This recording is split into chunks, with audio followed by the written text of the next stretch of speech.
नमस्कार, मैं अखिलेश पांडे सी न्यूज भारत पर आप सभी का स्वागत करता हूं। वक्त हो चुका है न्यूज बुलेटिन का। इस न्यूज बुलेटिन में बात होगी झांसी की, जहां मोठ में सट्टेबाजों को पुलिस ने धर दबोचा। आगे चर्चा होगी हापुड़ की, जहां भाजपा की जीत पर कार्यकर्ताओं ने मनाया जश्न। साथ ही चर्चा होगी मथुरा के नरहौली गांव की, जहां नशे के कारण हुई एक और युवक की मौत। और भी तमाम खबरों पर आइए विस्तार से करते हैं चर्चा। जिला झांसी की पुंछ पुलिस को मुखबिर द्वारा सूचना मिलने पर हार जीत की बाजी लगा रहे 8 लोगों के ऊपर पुंछ पुलिस ने कर डाली कार्यवाही। वहीं थानाध्यक्ष अरुण कुमार तिवारी ने बताया कि मुखबिर की सूचना मिलने पर टीम गठित कर छापा मारकर एक जुआ फर्द पर कार्यवाही की है। वहीं इस छापेमार कार्यवाही में पुलिस ने ताश के 52 पत्तों समेत 8 जुआरियों को गिरफ्तार किया है एवं जुआरियों के पास से पुलिस ने कुल 7,000 रुपए बरामद किए हैं और जुआरियों के खिलाफ जुआ एक्ट अधिनियम के तहत कार्यवाही कर दी गई है। झांसी से सीनू संवाददाता शुभम त्रिपाठी की रिपोर्ट। आदर्श नगर पालिका परिषद के अध्यक्ष डॉक्टर धीरेन्द्र प्रताप सिंह धीरू ने अपने कैंप कार्यालय वीर विनय चौराहे तथा नगर पालिका कार्यालय पर आतिशबाजी एवं मिठाई बंटवाकर खुशियां मनवाई। उक्त अवसर पर भाजपा जिला मीडिया प्रभारी डीपी सिंह बैस ने कहा कि ये प्रचंड जीत भाजपा के केंद्र और प्रदेश सरकार के लिए ऐतिहासिक कार्यों, जन कल्याणकारी योजनाओं, सुशासन, बेहतर कानून व्यवस्था एवं सबका साथ सबका विकास, स्वयं सबका विश्वास के मूल मंत्र के साथ किए गए कार्यों का परिणाम है। ओपिनियन पोल को ध्वस्त करते हुए 3 राज्यों में प्रचंड बहुमत जनता ने दिया है। 2024 में भी सारे रिकॉर्ड तोड़कर रिकॉर्ड बहुमत से भारतीय जनता पार्टी की मोदी सरकार पदासीन होगी। उक्त अवसर पर जिला उपाध्यक्ष आद्या सिंह पिंकी, नगर अध्यक्ष कृष्ण गोपाल गुप्ता, संजय शर्मा, संजय शुक्ला एवं सभासद गणों ने भाग लिया। बलरामपुर से सीनू संवाददाता संदीप सक्सेना की रिपोर्ट। उत्तर प्रदेश के जनपद हापुड़ में भाजपा को 3 राज्यों में मिले प्रचंड बहुमत को लेकर कार्यकर्ताओं ने जश्न मनाया। प्रीत विहार स्थित जिला कार्यालय पर भारतीय जनता पार्टी के कार्यकर्ताओं ने 3 राज्यों में मिले प्रचंड बहुमत को लेकर जश्न मनाया। इस अवसर पर जिलाध्यक्ष नरेश तोमर ने कहा कि 3 राज्यों के नतीजे लोकसभा के भावी नतीजों को दर्शाते हैं। विश्व के सर्वाधिक लोकप्रिय नेता नरेंद्र मोदी का जादू अब भी बरकरार है और जनता को केवल एक ही चेहरे और एक ही नाम पर विश्वास है। नरेंद्र मोदी भाजपा सरकार केंद्र में और जिन जिन राज्यों में है या बनी है, उसने सदैव अपने संकल्प पत्र के कार्य को अधिकतम और तेजी से पूरा करने का काम किया है। आज आदरणीय प्रधानमंत्री मोदी जी की वजह से हम राजस्थान, मध्य प्रदेश और छत्तीसगढ़ तीनों में प्रचंड बहुमत से सरकार बनाने जा रहे हैं, जो रुझानों से प्रतीत होता है। इसलिए आज भारतीय जनता पार्टी के सभी कार्यकर्ता जनपद के बहुत ही खुश में हैं, बहुत ही उल्लास में हैं और आज इस जश्न को मना रहे हैं। और सभी हापुड़ जनपद के कार्यकर्ता आदरणीय प्रधानमंत्री मोदी जी राष्ट्रीय कार्यालय आ रहे हैं, तो वहां भी उनका उद्बोधन सुनने के लिए जाएंगे। हापुड़ से सीनू संवाददाता सुनील कुमार की रिपोर्ट। जनपद मथुरा के हाईवे थाना क्षेत्र नरहौली गांव, जो भरतपुर रोड पर स्थित है, लगभग मथुरा जिला ही नहीं पूरे उत्तर प्रदेश के सबसे बड़े नशे के अड्डे का रूप ले चुका है। लगभग 30 सालों से इस गांव में नशे का व्यापार हो रहा है। आए दिन इस गांव में छात्र, नवयुवक नशे के कारण उनकी मृत्यु हो रही है। कोई ट्रेन से कटकर मर जाता है तो कोई फांसी लगा लेता है। इसी तरह की एक और दिल दहला देने वाली घटना सामने आई है।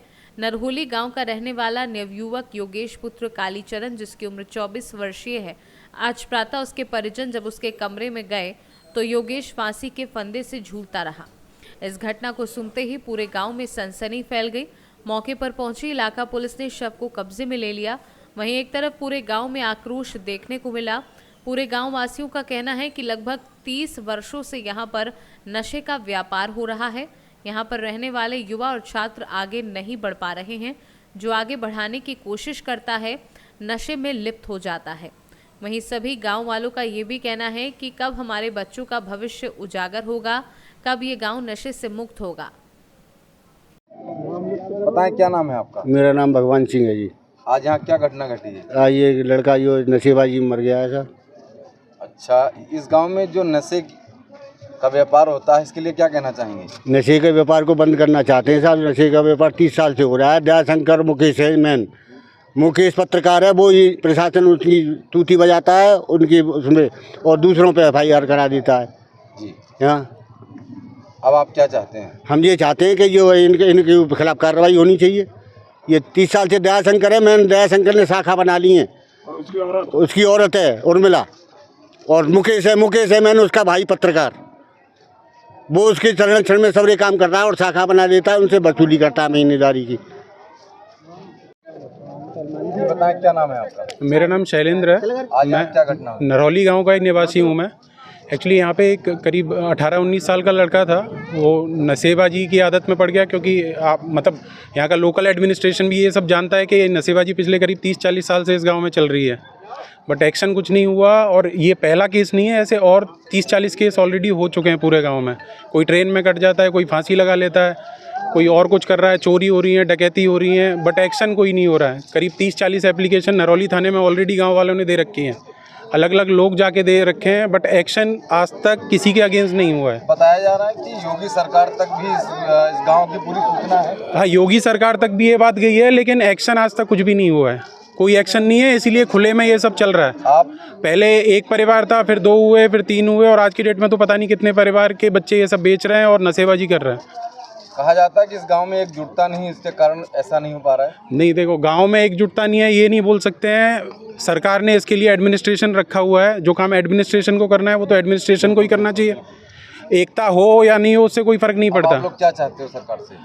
बस हम लोगों की तो ये रिक्वेस्ट है, नशेबाजी बंद हो जाए। पहले भी यही रिक्वेस्ट थी गवर्नमेंट से, लोकल एडमिनिस्ट्रेशन से, बट एक्शन कोई नहीं ले रहा है और ना ही कोई लेना चाहता है, क्योंकि उसके पीछे राज बहुत है। मेरे को ये लगता है कि मतलब जो सरकार ने जिन लोगों को उस काम को रोकने के लिए रखा हुआ है, वो लोग सरकार से सैलरी नहीं ले रहे हैं, वो लोग यहाँ पे जो ये बेच रहे हैं, ये नशेबाजी का जो धंधा कर रहे हैं, उन गाँव नरौली से सरदार सिंह। काफ़ी समय से हमारे गांव का विनाश हो रहा है रल्ले से। इसकी सूचना जो भी कोई शासन प्रशासन को देता है, उस पर हमारे गांव के मुख्य पुत्र जी मुकदमा लगा के बंद करा देते हैं और नशेबाजी के व्यापार को कभी भी ख़त्म नहीं होने देते हैं। अब आप लोग क्या चाहते हैं? हम लोग ये चाहते हैं हमारे गांव का विकास हो, हमारे गांव के बच्चे बढ़िया तरीक़ा से जिएँ, शांति से जिएँ। हमारे गांव के छोटे छोटे बच्चे अनाथ हो रहे हैं, औरतें विधवा हो रही हैं, इन पर कैसे भी रोक लगाई जाए और इनके नशे के कार्यकर्ताओं पर कड़ी से कठोर कार्रवाई हो। मथुरा से सी न्यूज़ संवाददाता जीवनदीप कल्याण की रिपोर्ट। जनपद रामपुर के कोतवाली टांडा क्षेत्र के गांव अकराबाद के जंगल में स्थित जिया स्टोन क्रशर है। शनिवार की रात लगभग 12:30 बजे जिया स्टोन क्रशर के ऑफिस में बिजली के शॉर्ट सर्किट से आग लग गई। आग की लपटें उतनी देखकर स्टोन क्रशर पर स्थित कर्मचारियों में हड़कंप मच गया। शोर शराबे की आवाज़ सुनकर आसपास के स्टोन क्रशरों के कर्मचारी भी मौके पर पहुंच गए। हालांकि सूचना पाकर स्टोन क्रशर के मालिक नवीन हसन भी मौके पर पहुंच गए। क्रशर पर स्थित कर्मचारियों ने आग पर काबू पाने की कोशिश की, लेकिन आग के विकराल रूप धारण करने के कारण आग पर काबू पाने में कामयाब नहीं हो सके। स्टोन क्रशर पर आग लगने की सूचना पाकर फायर ब्रिगेड की गाड़ी भी मौके पर पहुंच गई। फायर ब्रिगेड के कर्मचारियों ने कड़ी मशक्कत के बाद आग पर काबू पाया। क्या नाम है आपका? नबील हसन। तो कौन सा क्रशर है ये? जिया स्टोन क्रशर। कहाँ है? अकबराबाद, ग्राम अकबराबाद, तहसील टांडा, डिस्ट्रिक्ट रामपुर। तो यहाँ आग जो लगी, कैसे लग गई आग? पता नहीं, अचानक से लड़ गया। करीब 12 बजे के समथिंग फ़ोन आया मेरे पास, बोला कमरे में आग लग गई शॉर्ट सर्किट से। मैं इतने वहाँ से आया, हमने देखा आके तो काफ़ी धुआं निकल रहा था। हमने बहुत कोशिश करी बुझाने की, लेकिन बुझ नहीं पाई। उसके बाद जैसे तैसे करके जो है सामान हमने निकाला बाहर, जो निकल सका वो निकल गया, बाकी जो था सारा अंदर ही जल गया।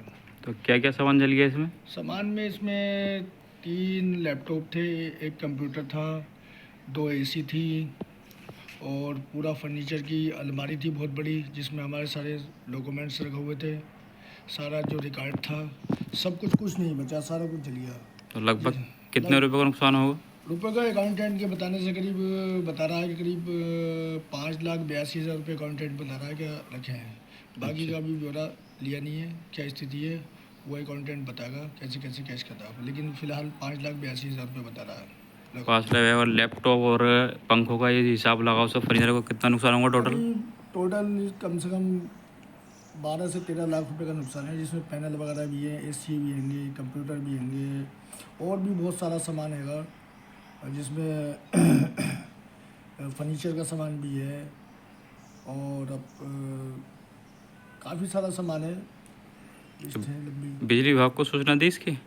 बिजली विभाग को रात 12:30 बजे का टाइम था, उस समय तो मतलब सूचित किसी को नहीं किया, लेकिन फायर ब्रिगेड वालों को फ़ोन किया। फायर ब्रिगेड आई यहाँ पे।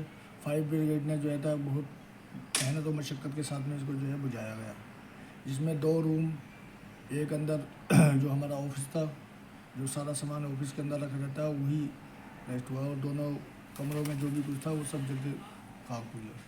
लगभग 12 से 15 लाख का नुकसान है। 12 से रामपुर से सी न्यूज़ संवाददाता मोहम्मद फ़हीम की रिपोर्ट। फिलहाल के लिए इस न्यूज़ बुलेटिन में बस इतना ही। देश दुनिया की तमाम खबरों के लिए देखते रहें सी न्यूज़ भारत, हर खबर आपके साथ, आपके हाथ।